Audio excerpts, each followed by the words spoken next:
to Direction Northeast. Hello, I'm Abby Hathorn. This program is a presentation of the Communications Department of Northeast State Community College. This episode of Direction Northeast is the first of a two-part discussion about domestic abuse. We'll start our discussion following these messages. My name is Anthony Adams, and I'm IT support specialist at Northeast State Community College, which is also where I got my start. If I could offer any advice to anyone out there that's looking to pursue their education, my advice to you is just do it. Once you talk to someone here, you will see how easy it is to communicate with the employees here, and they're very willing and helpful to get you on your way to pursue your career. One of the most troubling issues in America today is the persistence of domestic abuse.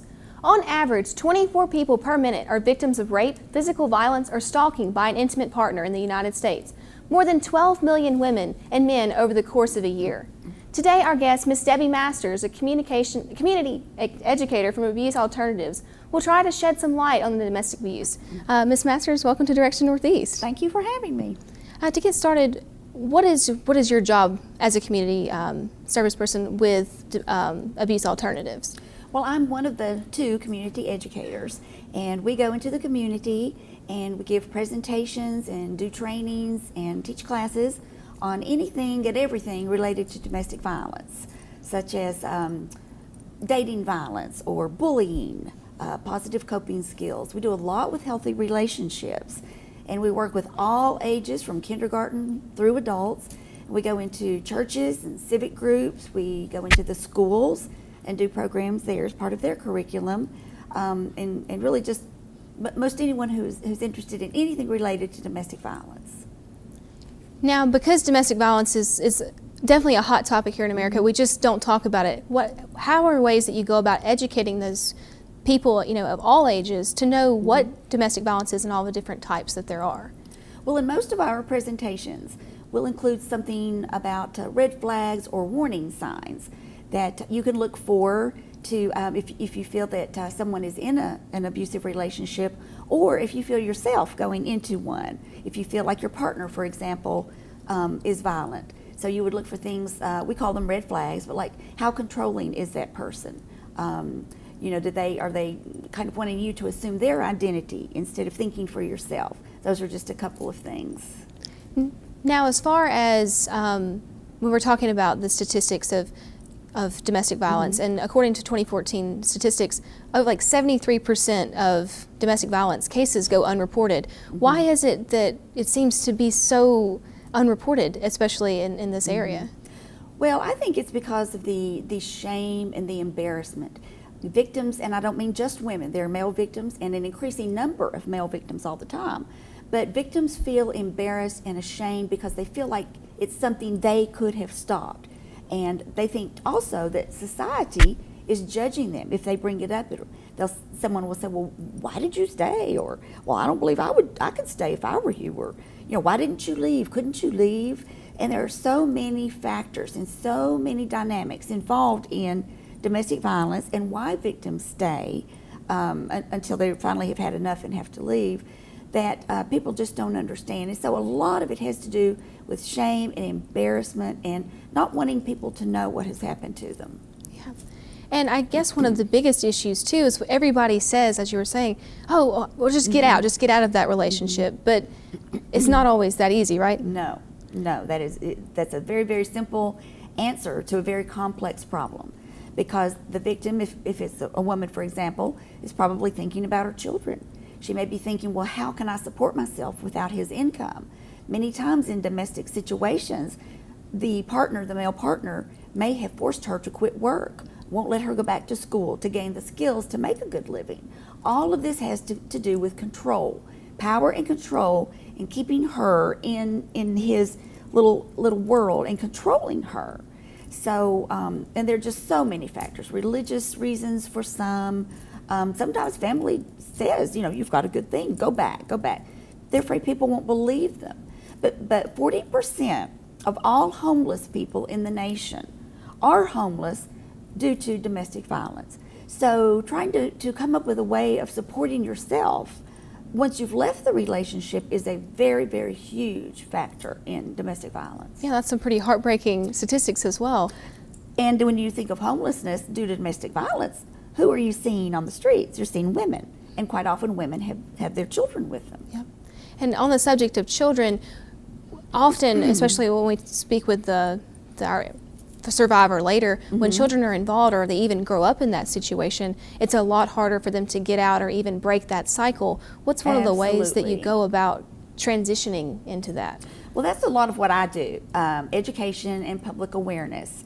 One of the biggest things that we need to do as providers in domestic violence intervention agencies is to break that cycle, because we as human beings do what we know. If we grow up with domestic violence, then quite often that's what we know. We may know it's wrong, we may know it doesn't feel good, but that's what we know. So we perpetuate it into the next generation. So if children are growing up witnessing daddy and mommy beating each other, then we need to do some type of intervention to break that cycle so that those children do not carry it into their own relationships, when they start dating. Exactly. I spoke with domestic violence survivor, and she shared her experience. At the request of the guest, her identity and voice has been altered.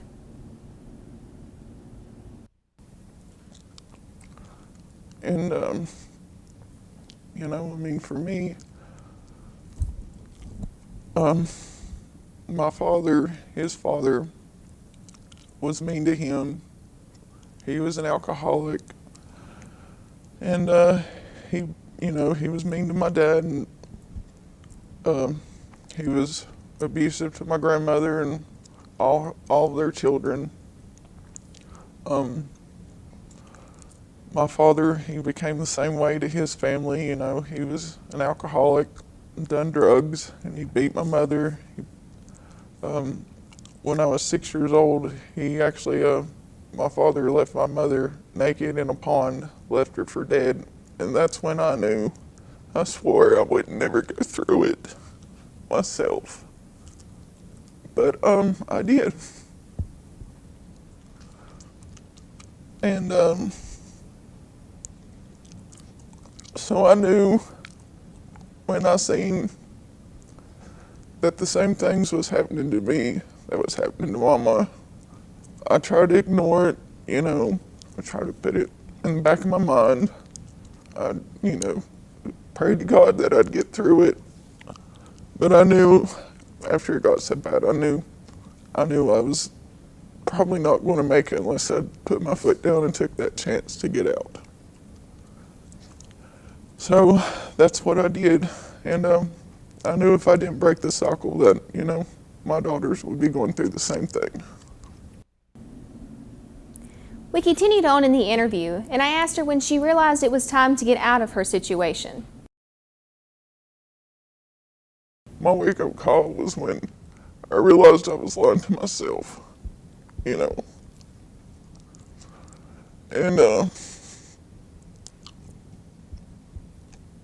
I just knew I had to get out, and I knew it was going to be hard. But to be quite honest, I didn't think it was going to be as hard as it was, because I really at that point didn't have anywhere to go. My mother was still drinking in West Virginia. My dad was still an alcoholic. He was still being himself, I guess. I'd been isolated for 3 years and having children and everything, and it was really hard. I also asked her to share any advice for other women who might be going through the same situation, and this is what she said. Like I said before, it's very mentally, spiritually, emotionally, physically, it's challenging. Because there's times when you don't eat, you can't sleep, you worry, you stay stressed out. And when people are taking you to court every 5 minutes, it brings you down too. But like I said, and I think that's one of the biggest reasons why women don't pursue it, is because they don't want to have to go through the court system because, like I said, I've been through it for 3 years now, and nothing is still really settled. Just don't quit. Definitely just don't quit, you know. It's not going to be easy, you know. A lot of people are going to try to kick your legs up from under you, but just don't quit, just keep doing it. My final question was, if there was anything she could have changed, would she have changed it? I wish I could have left, really, when I wanted to. But I mean, as far as, any of it, I can't say I would take it back because it's made me who I am, it's made me stronger, you know, and I wouldn't have my children if I would have changed anything.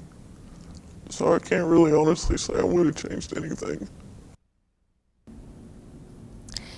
Now, Ms. Masters, on the subject of how delicate of a topic domestic violence is, whenever you're talking about it, and especially when there's situations with survivors, what's one of the ways that, or I guess why is it so hard to talk about this, and why is it something that's so taboo to bring up, and even, because it's something that needs to be changed? Mm-hmm.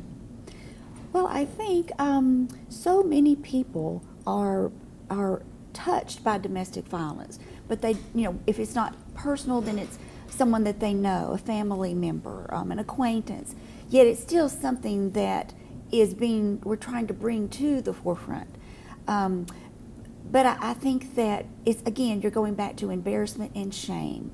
It's not looked at as something that you had no control over. For the most part, I think society looks at victims thinking you had the control to stop this, or you had the control to change this, so why didn't you? So what society does is they put that responsibility back on the victim. So in a way that she or he is victimized twice. First, with the abuse. Secondly, judgment. Some people are so judgmental. As I said, why didn't you leave and how could you stay? So they start to internalize and feel like, well, what's wrong with me? What could I have done differently? Why did I stay? And there's just so much more involved in it than that. And so I think it's society's perceptions of us if we're unable to leave. Now, being in the South, and we know our situation, we don't know what it's like, in other areas. So how does economics and culture play a role in that domestic violence rate statewide? Pretty much domestic violence knows no real boundaries. It doesn't matter how wealthy you are or not. It doesn't matter your ethnicity, your culture, your gender. Domestic violence can touch anyone in any type of situation at any time. We work with a variety of victims, from people who have higher education to people who didn't finish high school, people who come from abusive backgrounds, people who've never had it in their families. There's just no real formula or no real, there's certainly not a typical victim of domestic violence, not at all. In fact, I've taught school for many, many years and worked in a variety of nonprofits. I don't believe I've ever seen anything more non-typical than domestic violence. There is no real typical victim of domestic violence. Now, because it is this thing that it's all behind doors, nobody talks about it. It's because it's hard to talk about it. So, what is this idea of how it's the overall threat to the community? It's not just a threat to people and their children or their family members, but it's also a threat to the community. How are your feelings on that? Well, I think if we don't deal with it, if we don't address it in an effort to eliminate it or at least to reduce it, then these victims are carrying this with them into their children, and their children into their children. Also, without intervention, a victim may be carrying that into their next relationship if they don't learn things to look for, strategies to use to determine whether or not you feel like you're a potential victim. And then if we have a lot of people in a society who are being controlled, which is the case in domestic violence, those people they carry themselves into the workplace, not just personal relationships, but the workplace, into friendships, into community settings. And so then I think it just is like a disease, and it just kind of permeates and affects so many other people that we're with. Oh, definitely. So as far as being prepared for, everybody, it can happen to anybody. We've discussed that. It doesn't matter your gender, no matter your race or where you're from. So what are some of the safety plans that people can go through to try to avoid that or even get out if they see that they're coming into that situation? There are a variety of things that a person can use. One of the best things, I think, is to make sure that someone knows that you are in an abusive situation, and come up with a code word, for example. If they hear that code word, if they call and all they have a chance to say is, for example, tree, then that neighbor or that friend needs to understand that when their friend calls and says that word, that means nothing more than, I'm in trouble, I need help. Please call the police if they're not able to. Also, we ask people who may be victims to start collecting things like putting some money aside, copies of certain things, put them aside in a safe place, a place where the partner, the abuser, might not be able to find it. Because we deal with so many victims who see this little window of opportunity and they just fly at it. So they have nothing. They come to us quite often at our shelter with no clothing, no birth certificate, no social security card, certainly no money, maybe just the clothes that they're actually wearing and their children. So if they have some time, and they may not, but if they do, if they could put a few things aside so that they could grab that as they leave the house and then maybe be better prepared to start the healing process, then and then also just look for those types of red flags, the increase in control, the increase in disagreements and conflict, to start thinking about maybe I need to make a plan to get out if I ever have the opportunity. And definitely. And when I spoke with the survivor, she said that she's been going through this situation for about 3 years, trying to get out. And that's a long time to be stuck in something like that. So why is it so difficult for women and men to get out of these domestic violence situations on a court level, on a legal level? Well, quite often we find with clients that cases are continued.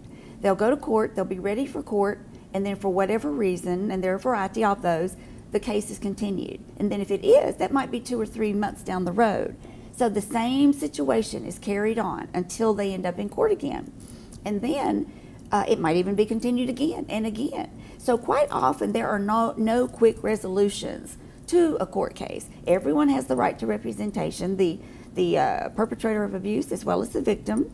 So you've got attorneys, working, sometimes trying to get additional witnesses, or maybe even trying to get the case postponed at times. And then quite often too, attorneys will say, we work so hard preparing victims for court, and then they don't show up, or they drop charges before we get there. And I'll say, well, think about, what is it that you think that victim is scared of? And the fact is that when she goes to court, her abuser is there. She's facing her abuser. Her abuser may be sending her signals that she's certainly aware of what they mean, or making, faces at her, dirty looks. So she becomes intimidated. And as a result, quite often, or not quite often, but as a result, those victims sometimes are too afraid to continue, because victims are afraid of dying. They're afraid they know how angry their abuser can become because they've lived with it. And the most dangerous time for a victim to ever try to in a domestic violence situation is when he or she leaves, because the abuser is losing that control, and they'll do anything to keep control over that victim. So that is when many homicides in domestic violence are committed, is when the victim tries to leave or soon after. So it's a very dangerous time. Now, I was doing some research before the show, and Tennessee is actually one of the top 10 for domestic violence and even domestic homicides and things like that, and murders. And so there's I think it's about 30% of women that are murdered in America and even parts of Tennessee. It's because of domestic violence, and they're murdered by their boyfriends or their husbands or their significant others. What kind of role does that play? Is it only when they're leaving, or is this kind of like an accidental thing, or what do you see and what you do? Well, I don't, of course, deal with the homicidal part very often, because I work more with the community as well as the victims who have managed to safely get away. But no, any victim is in danger once the violence begins, because quite often once the violence begins, it escalates for one thing, and it becomes more frequent. So the abuse becomes more dangerous. She's in greater danger as time goes on. And so abuse, homicide, hospitals, going to the hospital can happen at any time in that relationship. But if she's still there, he still has that control. So he's not losing her yet. But when she tries to leave, that may be the only control that the abuser may even feel in his life. So he will do anything to stop it. And we have seen cases where he would rather kill her as opposed to letting her go. Now, that's a rough situation. You see, when we hear about it a lot in the news, especially, and whenever we're talking about that, it's easy to say, oh, they could have gotten out, they could have done this, just like everybody says. But when we're talking about that, what's kind of the formula for whenever you get these women and they come to you guys, maybe even in an emergency? What's some of the steps that you guys go through to make sure that they're safe, to make sure that they get what they need, and to move out of that situation? Well, first of all, we have clients who are shelter clients. We have clients who are outreach clients.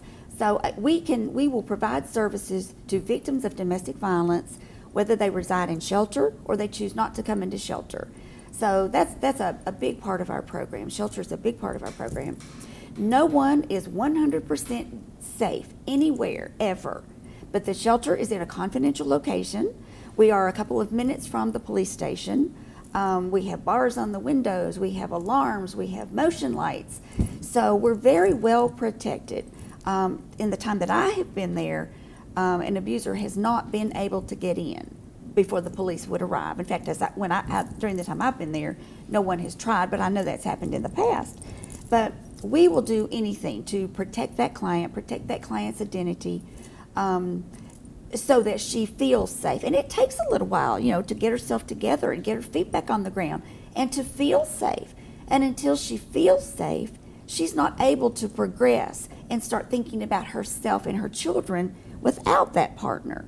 And so that takes a little while, because if you've been in an unsafe situation, we've had ladies who, if you walk up behind them and touch them, they'll jump, because they're so used to being afraid, they're so used to being surprised, that they don't have their wits about them yet. So it takes a little while.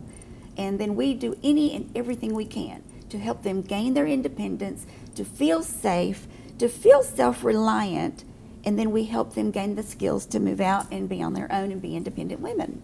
Now, what does the outreach program do as opposed to what the traditional shelter would give women? The only difference in the services we provide to victims in shelter and to victims in outreach is that it's self-shelter.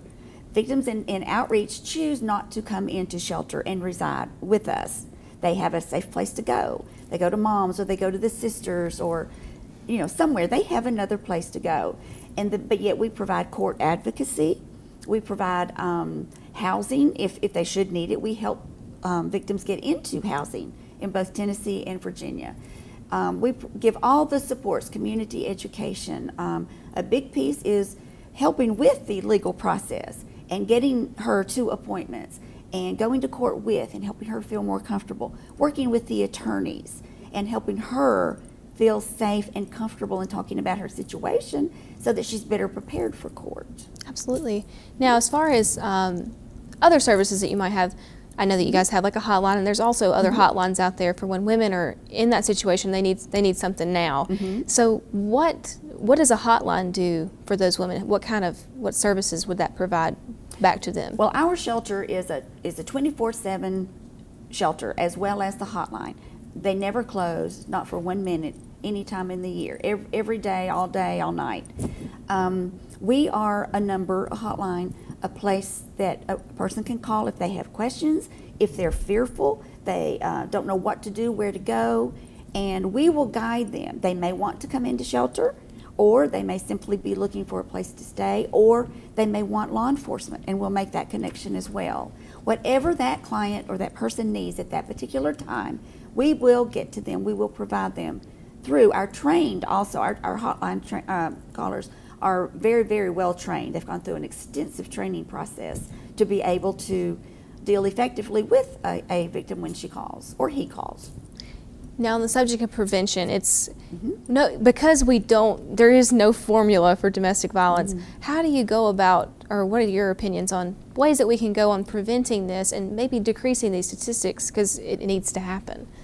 First of all, I think the number one thing that all of us can do is check ourselves. How are we relating to other people? Are our relationships healthy with our partners, with our friends, with our neighbors, with our colleagues at work? Check yourself and make sure that you are being the best colleague or friend or partner that you can be. And then you become a role model, so to speak. Especially be a good role model for your children, in exercising healthy relationships and the ways that we treat each other. Self-respect and respect for others. No one who has respect for another person is going to hit them or spit them or kick them or call them ugly names.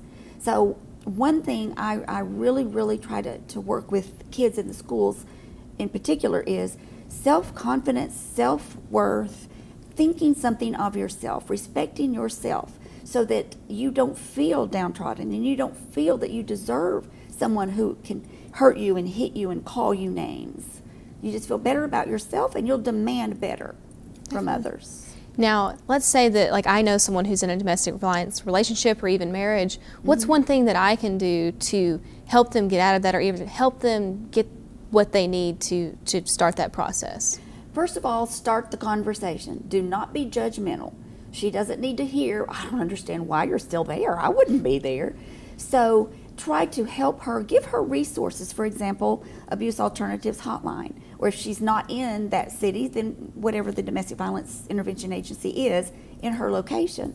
But be a friend first and foremost. Make sure that she understands that what's happening to her is not right. And it's not the way that you conduct yourself in a relationship.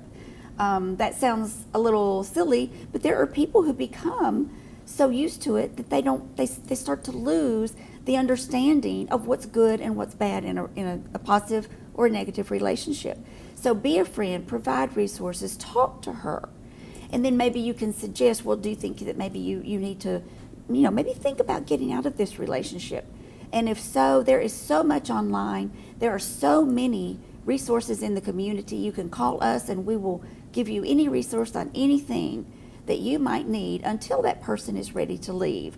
And then maybe go with her. If she wants to go to therapy, maybe help go with her, accompany her so that she's not alone. Oh, definitely. That's a great way to go about it. Thank you. We'll be right back in just a moment to wrap up Direction Northeast. I am the fourth generation of my family that's worked in automotive repair. My father always worked on cars, and his father was a mechanic.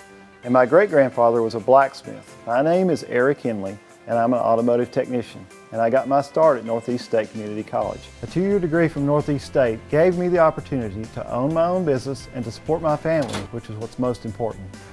One thing I learned as a student at Northeast is that when you work hard enough, there's no limit to what you can achieve. That concludes the program for today. We talked about domestic violence abuse with Miss Debbie Masters, a community educator from Abuse Alternatives. Community is very important to the students at Northeast State Community College, and this program takes a look at a few of the subjects they find important.